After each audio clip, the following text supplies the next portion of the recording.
Olá, pessoal. Essa aula aqui tinha ficado faltando eu gravar, né, semana passada. O sistema deu uma travada lá. Então, em relação a controle de qualidade de matérias-primas vegetais e fitoterápicos. Primeiro, algumas definições aqui em relação, por exemplo, o que é matéria-prima vegetal, né? Compreende a planta medicinal, a droga vegetal ou o derivado vegetal, né? O que significa cada um desses termos? Então, a planta medicinal é a espécie vegetal em si. Ela pode ter sido cultivada ou não, né? Ela pode ter nascido de forma espontânea. E essa planta ela é utilizada com propósitos terapêuticos. Aí nós temos aqui a definição de droga vegetal, né? Então, droga vegetal é diferente de falar planta medicinal. A droga vegetal é a espécie ali, né, a substância, né, que contém as substâncias, né, ou classe de substâncias responsáveis pela ação terapêutica. Ou seja, então eu posso pegar essa planta medicinal, depois que eu fizer o processo de coleta, estabilização, secagem, né, aí eu posso, né, usar na forma íntegra ou rasurada, triturada, pulverizada. Mas a droga vegetal é a planta medicinal depois de ter sido coletada, estabilizada e seca.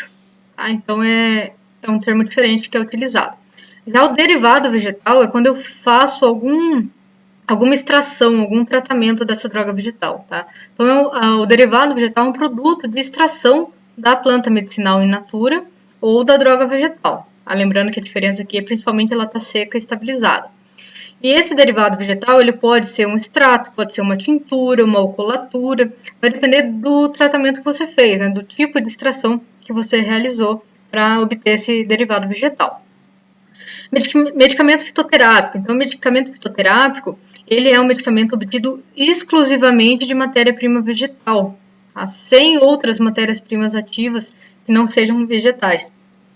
Então, é caracterizado pelo conhecimento, né, da eficácia e o risco de uso e qualidade. Então, sendo que exclusivamente a sua fórmula, a sua composição de matéria-prima ativa é de origem vegetal.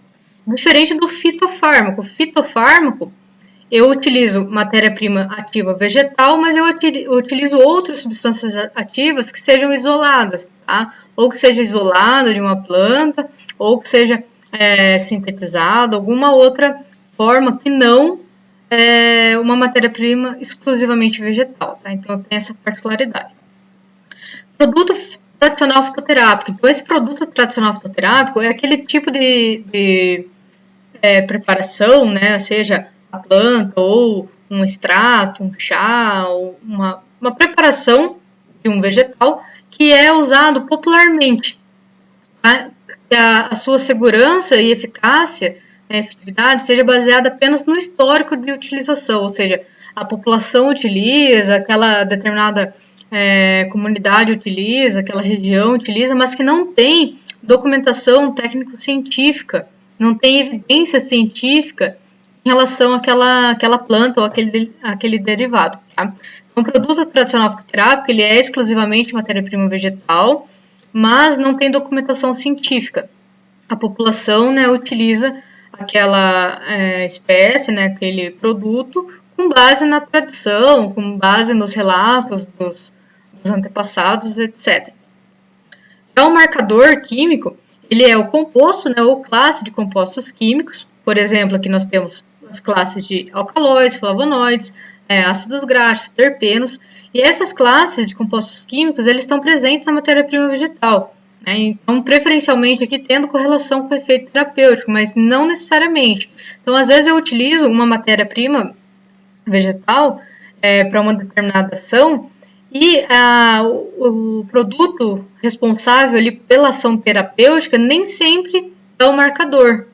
Então, o marcador ele tem que ser algo característico da planta que me permita identificar aquela planta, né, por meio desses ensaios aqui, que me permita verificar, inclusive, a qualidade daquela planta baseada no marcador.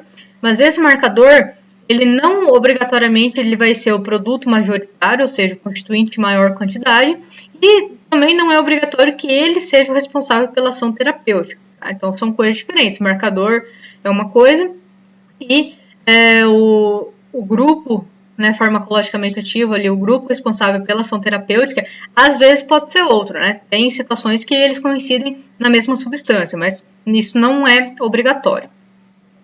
Para fazer análise, então, começando pela amostragem, né, a gente tem que, para fazer a seleção do número de embalagens que serão analisadas, eu preciso, né, primeiro saber quantas são essas embalagens e, de acordo, né, com a tabela aqui, em relação ao número de embalagens totais que nós temos, eu consigo selecionar o número de embalagens que será amostrado. E a amostragem ela é feita por quarteamento. Tá? Então, para fazer o quarteamento, a gente tem separa, né, essa matéria-prima numa bancada e depois de homogeneizar, é separado, né, em quadrantes, né, em 4 partes ali, onde o analista ele vai pegar 2 partes, misturar de novo e ele vai separar outras 2. Né? Então ali ó, ele está fazendo o quarteamento, vai separar essas 2 partes e misturar as outras 2 que sobraram. Então ele vai mexer apenas com essas 2 partes. Essa primeira parte aqui vai ser descartada, essa aqui também. Ele faz um novo quarteamento, separa mais 2 partes. Vejam que agora ele separou outras partes, tá? Então aqui ele separou primeiro nesse sentido, tá? Separou nessa diagonal aqui. Depois que ele terminar de homogeneizar, ele vai separar de novo e agora ele vai separar essas outras 2 e vai pegar essa porção restante para fazer análise, tá? Então esse amontoado aqui que sobrou é o que ele vai utilizar para fazer a análise da planta. Então essa técnica chama-se quarteamento. Como que eu faço para verificar a autenticidade da planta? O que significa autenticidade? Para provar que aquela droga vegetal é ela mesma, tá? Que é a droga que deveria ser. Tem uma série de aspectos aqui, caracteres botânicos, macroscópicos, microscópicos, caracteres organolépticos, reações químicas de caracterização e, por fim, ali, as reações de caracterização cromatográfica. Então, nós vamos comentar um pouquinho a respeito dela. Então, a análise macroscópica, como o nome diz, macroscópico, né, pode ser ali, inclusive, olho nu. Então, entra a parte de avaliação organoléptica aqui, onde eu vou ter informações sobre a cor, odor, tamanho, forma, sabor, né, muitas vezes algumas plantas são caracterizadas por um sabor agradável ou desagradável, um sabor característico, e outras. Por exemplo, uma folha de boldo, que acho que todo já ela é aveludada, então eu tenho uma textura característica dessa folha, eu tenho um toque aveludado dessa folha. É uma avaliação simples e rápida, né, de forma ali que o analista ele observa, né, essa espécie vegetal e vai coletando essas informações. Observe também na análise macroscópica caracteres botânicos que sejam macroscópicos, por exemplo, caule, folhas, flores, e sempre usar um material de referência para poder comparar. Então, por exemplo, se a folha de boldo, se a gente conseguir chegar pertinho, assim, dá para ver que ela tem até uns pelinhos, assim, né? Então ela tem uma característica, um caractere macroscópico ali, característico dessa espécie vegetal. Análise microscópica, né? Então a gente tem, já com o auxílio de microscópio, etc., estruturas celulares que são observadas, por exemplo, tricomas, estômatos, algumas estruturas dos vasos dessa planta, tipo de mesófilo, e muitas vezes é utilizado testes histoquímicos para verificar os tipos, né, as classes de metabólitos secundários que nós temos nessa planta, né, ou as classes de compostos que são distribuídos nessa planta. E as reações químicas de caracterização, então eu vou pegar essa matéria-prima vegetal, fazer, né, um tratamento, ali, um extrato, alguma coisa do tipo, proceder diversas reações químicas de caracterização. Nessas reações químicas, eu consigo identificar as classes de metabólito secundário que tem. Aqui serve como um teste qualitativo, não quantitativo. Qual que é a diferença? Qualitativo, eu consigo apenas dizer se tem ou não a presença de determinada classe de metabólito secundário. E é um teste quantitativo, eu consigo, muitas vezes, identificar os componentes dessas classes de metabólitos secundários e Se eu tiver um padrão para comparar, eu consigo quantificá-los também. Então, essas reações, né, podem ser feitas em tubo de ensaio, como está mostrando aqui na figura, e elas vão ser baseadas nas propriedades químicas das substâncias presentes na droga vegetal, né, que são esses grupos de metabólitos secundários, então alcaloide, flavonoide, saponina, entre outros. Alguns dos mais utilizados, né, estão aqui nessa tabela, por exemplo, flavonoide, né, ação Shinoda, né, tem taninos, ação gelatina, cloreto férrico, acetato de chumbo. Para a pesquisa de alcaloides, né, a gente tem o Dragendorf, o Peyer, outros tipos de reativos também são bastante utilizados. Só deixa eu pegar aqui, eu acho que está numa outra... Eu tirei daqui, mas no material, no slide de vocês, vai ter, por exemplo, para flavonoides, também posso utilizar cloreto férrico, tá? Para tanino, eu tenho aqui cloreto férrico, tenho gelatina, tenho acetato de chumbo. Então, eu tenho outros reagentes que eu posso utilizar para caracterizar esses metabólitos secundários. Então, é bastante importante saber qual o reativo, né, que vai ser utilizado para identificar qual classe de metabólito. O procedimento, né, não precisa saber, porque no momento que vocês forem fazer isso, vai ter um procedimento por escrito, né, para vocês seguirem, mas os reativos, né, os principais reativos utilizados aqui, é importante lembrar deles. Caracterização cromatográfica, né? Então, eu posso fazer uma CCD, né, uma cromatografia em camada delgada, ou uma CLAE, né, um HPLC, cromatografia líquida de alta eficiência. Então, aqui, né, na CCD, como na CLAE, eu preciso ter um padrão, tá, para servir de comparação. Então, na CCD, serão eluídos por essa cromatográfica. E também os compostos que tiverem a mesma altura ali, né, tiverem o mesmo RF, é mesmo tipo de mancha, incluindo coloração, altura ali, né, posição em relação ao RF, eles podem, né, ser ditos ali como compatíveis, né, que eu posso dizer com base num resultado de um padrão que aquela amostra que eu estou analisando, né, aquela amostra teste, tem determinado constituinte, né, porque a mancha aqui é característica da mesma forma que o padrão, né, por exemplo. Ou no HPLC eu também preciso ter um padrão para fazer a corrida, tá? Para eu poder identificar. Então aqui nesse extrato, né, nessa substância aqui eu tenho 5 picos, né, 1, 2, 5 picos, 5 constituintes distintos. Aí vai depender a identificação e a quantificação, vai depender se eu vou ter ali primeiro um padrão para poder fazer as curvas de calibração, né, as curvas analíticas, para daí depois comparar essa concentração aqui, né, essa altura de pico nessa área, com a concentração real da minha amostra. Para verificar a pureza, né, para verificar se existe contaminante, como que é feito? Então, primeiro, determinação do material estranho, né, eu vou retirar ali, isso é feito manualmente mesmo, eu vou retirar partículas estranhas, por exemplo, pedra, pedaço de pau, inseto, aparece bastante, fazer a determinação de água, determinação de cinzas, pesquisa de contaminantes microbiológicos e de agrotóxicos, pesticidas e metais pesados.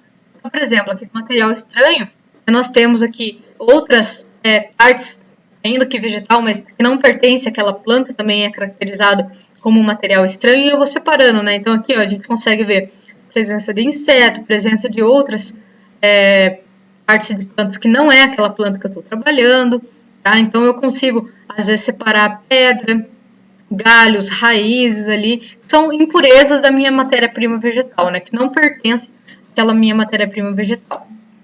Para determinação de água, nós temos 3 métodos ali, basicamente. O método gravimétrico, né, que é a dessecação em estufa, né, o convencional, é um dos mais utilizados aí desde sempre, né, que consiste em você colocar uma quantidade determinada ali de amostra num pesa-filtro, né, já dessecado, né, já feito ali a sua secagem. Eu coloco aquela minha amostra, coloco na estufa, 105 graus Celsius, e deixo lá por um bom tempo, né, até peso constante, umas 4, 5 horas, e aí eu começo a monitorar e até a análise vai até onde o peso ficar constante. Quando ficar constante, significa que parou de evaporar a água do meu material, né? Então eu consigo fazer a pesagem, né, antes do procedimento e depois desse procedimento, e a diferença ali eu consigo determinar o quanto que houve de perda de água. Aí temos o método azeotrópico e o método volumétrico, né, de Karl-Fischer aqui. Então são métodos que podem ser utilizados. Além desses três, temos também uma balança de infravermelho, que é uma balança determinadora de umidade. Então a vantagem é que ela não vai levar 5 horas, 6 horas para analisar igual o método gravimétrico. É uma balança pequenininha, ela tem uma prensa, uma sanduicheira assim, que você abaixa, né? E aí você aciona essa balança e ela vai começar a tratar aquele material, né? Esquentar aquele material, só que por radiação infravermelha. Aí você programa um tempo ali e o próprio equipamento, como ele já é um aquecedor, né, de infravermelho ali e uma balança, ele já te dá a porcentagem de água perdida. A determinação de cinza, né, eu pego a minha amostra e coloco num cadinho, né, um cadinho de mufla. De novo, né, esse cadinho ele tem que ser preparado antes, né, assim como o pesa-filtro lá da análise de umidade. Então eu preparo esse cadinho antes e aí depois eu acrescento uma quantidade ali de matéria-prima vegetal, né, peso essa quantidade e levo na mufla, né, para ser incinerado. E na mufla ele vai ficar 600, 800 graus, né, até literalmente torrar tudo. A determinação de cinza, ela serve para verificar a presença de impurezas inorgânicas, tá? Porque o que for orgânico, ele vai, né, carbonizar. O que for inorgânico vai sobrar ali dentro desse cadinho. Então, as impurezas inorgânicas que mais aparecem, né, que não são voláteis ali, são carbonatos, fosfatos, silicatos, sílica. Aqui entra, por exemplo, terra, areia. Então, às vezes, o fornecedor ele quer que o material pese mais, coloca ali um pouco de areia, um pouco de terra desse material. Então, esse tipo de análise ele consegue identificar ali a porcentagem, né, de teor referente às cinzas. Claro, cada planta vai ter um limite aceitável. Onde que eu acho esse limite aceitável? Geralmente na farmacopeia. Né? Se a planta está cadastrada lá na farmacopeia. Se não, aí vai da indústria estabelecer um padrão, né, para um procedimento padrão para aquela planta. Mas, de modo geral, encontra-se essa informação na farmacopeia. Se tiver uma determinação de cinza muito alta, significa que ela reprovou nesse teste, né? Assim como o teor de umidade, né? De água. Se estiver muito alto, significa que foi reprovado naquela análise. E as cinzas insolúveis em ácido, né, é um procedimento, digamos, derivado. Depois que eu fiz a determinação de cinzas, eu ainda dissolvo, né, esse restante que sobrou, essas cinzas que restaram no fundo do cadinho aqui. Eu fervo isso, né, com ácido, e aí eu faço uma nova incineração e vejo o que restou. Aí eu também consigo determinar o teor de cinzas que foram insolúveis em ácido, porque o restante ele vai ser solubilizado, né? Vai ter terminado de solubilizar no ácido. Né? O que sobrar, se for insolúvel, eu consigo pegar por essa análise. Pesquisa de contaminantes microbiológicos. Né? Então, aqui é muito importante verificar para ver se essa planta, né, essa matéria-prima vegetal, ela não está fungada, ela não está com contaminação microbiana, tá? Dependendo do teor de umidade e de quanto tempo, né, onde e o tempo onde esse material ele esteja armazenado, pode ser que comece a juntar micro-organismos, né, principalmente fungo. Tá? Então, planta, muitas vezes ali dependendo da situação, é fácil de encontrar presença de fungo, né, crescimento nesses lotes, né, nessas sacas de matéria-prima vegetal. Então, tem alguns testes, né? O teste vai depender muito de como está, né, a tua matéria-prima ali, qual vai ser a tua pesquisa. Lembrar sempre de utilizar cepas padrão ATCC. Né? O que são cepas padrão ATCC? São cepas certificadas de que são aquela substância, né, aquele micro-organismo. Tá? Então, essas cepas padrão ATCC, elas são certificadas, né? Eu tenho um registro ali que foi feito vários testes, né? Foram feitos vários testes e identifica que aquela cepa é realmente aquele micro-organismo, aquela linhagem de micro-organismo. E aí eu utilizo essa cepa TCC para comparar com a cepa do micro-organismo ali que criou, né, na minha cultura. Tá? Então, por comparação com um padrão ATCC, eu consigo estipular. Então, aqui, como essa colônia obteve a mesma característica ali da mesma classe ali de micro-organismo, até a mesma espécie de micro-organismo. Para pesquisa de agrotóxicos, né, pesticida e metais pesados, como eu tenho um limite, né, para utilizar essas substâncias, geralmente esse limite ele é bastante baixo, eu preciso de um equipamento que seja muito sensível para detectar esses resíduos, porque na verdade assim, não é um constituinte que vai estar em grande quantidade na minha amostra vegetal. Ele é um constituinte, né, que vai estar como resíduo, um resíduo de agrotóxico que foi utilizado, um resíduo num pesticida que foi utilizado. Então eu preciso ter um equipamento que seja bastante sensível, com baixo limite de detecção e de quantificação, para que eu consiga, para que o meu equipamento ele consiga enxergar esses agrotóxicos, né, pesticidas, e consiga quantificar, mesmo que eles estejam presentes numa quantidade bem baixa. Tá? Para isso, a gente utiliza, dependendo, né, da amostra, a gente pode utilizar cromatografia gasosa, né, se a substância ela for volátil, pode utilizar cromatografia líquida de alta eficiência, se essa substância, né, se essa amostra ela for solúvel na fase móvel, né, cada característica ali do equipamento requer uma característica específica da minha amostra. Ainda na espectrofotômetro aqui de absorção atômica ou espectrômetro de emissão atômica, posso utilizar também para fazer a quantificação, né, identificação e quantificação dessas substâncias. Claro que para identificar, né, e quantificar eu preciso primeiro ter um padrão, tá? Então eu sempre preciso correr junto ali uma amostra padrão ou ter uma curva analítica, né, para eu saber a quantificação que se encontra essa substância na minha amostra. Para outros ensaios quantitativos ou mesmo semi-quantitativos, aqui incluindo dos constituintes químicos, tá? Então eu quero saber quanto que tem de isoflavona, quanto que tem de um determinado flavonoide ou um determinado alcaloide. Tem que ter uma amostra padrão dessa substância. Faço, né, um procedimento ali, uma curva analítica, né, uma curva de calibração, a gente viu já no primeiro trimestre, e eu corro a minha amostra, né, o meu preparo ali do meu matéria-prima vegetal, faço uma solução e coloco, né, posso utilizar aqui o espectrofotômetro ou posso utilizar o HPLC, né, geralmente. Titulação é um pouco mais difícil, né, de quantificar.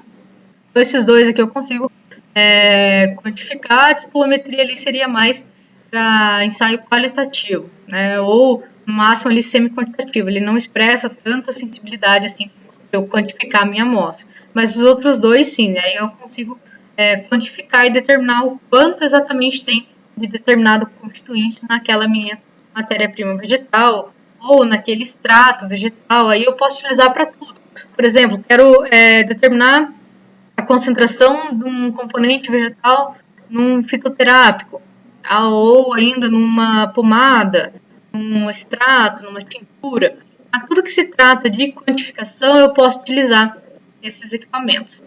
Só lembrando, né, para quantificar resíduos, né, agrotóxicos, metais pesados e pesticidas, aí eu preciso de um equipamento mais sensível. Posso, dependendo da situação, usar um CG, ou mesmo o HPLC ele consegue, mas eu não consigo fazer no espectrofotômetro, por exemplo, tá? Que não seria ali tão sensível para determinar essas pequenas quantidades de agrotóxicos. Outros ensaios que eu faço aí, no caso, quando já é um derivado vegetal, por exemplo, um extrato ou uma tintura de uma planta, é utilizar um ensaio que fazer densidade relativa, né? Então, utiliza o piquenômetro e faz ali uma determinação de densidade com base sempre ali na água, como o seu solvente ali de comparação, né? Determinação de etanol, né, principalmente se é uma tintura, né, um extrato, eu preciso verificar o teor de etanol naquele extrato, então eu consigo determinar a quantidade de etanol. Posso utilizar por CG, né, cromatografia gasosa ali, ou mesmo por destilação. E aí eu faço uma quantificação para ver qual a porcentagem de álcool que tem nesse meu extrato. E para controle de qualidade de produto final, né, produto final vai depender muito de qual é o meu produto final. Por exemplo, se eu estou trabalhando com comprimidos de matéria-prima vegetal, eu vou fazer dureza, vou fazer friabilidade, vou fazer dissolução, tá? Se eu estou trabalhando com cápsula, já não entra friabilidade e dureza. Entraria ali apenas a dissolução desses que eu falei. Outros aqui entram em quase todos os tipos de matéria-prima, quase todos os tipos de produto final. Por exemplo, doseamento. Eu posso fazer o doseamento numa cápsula, num creme, numa pomada, numa tintura. Estabilidade, posso fazer em todos esses produtos também. Biodisponibilidade, dissolução. Dissolução eu faço para formas farmacêuticas sólidas. Líquida não requer esse ensaio de dissolução. Assim como reologia eu faço para formas semissólidas. As formas sólidas eu não faço reologia. Então as análises vão depender ali qual é o meu tipo de produto final, qual é a formulação, a forma farmacêutica final que eu estou empregando essa droga vegetal.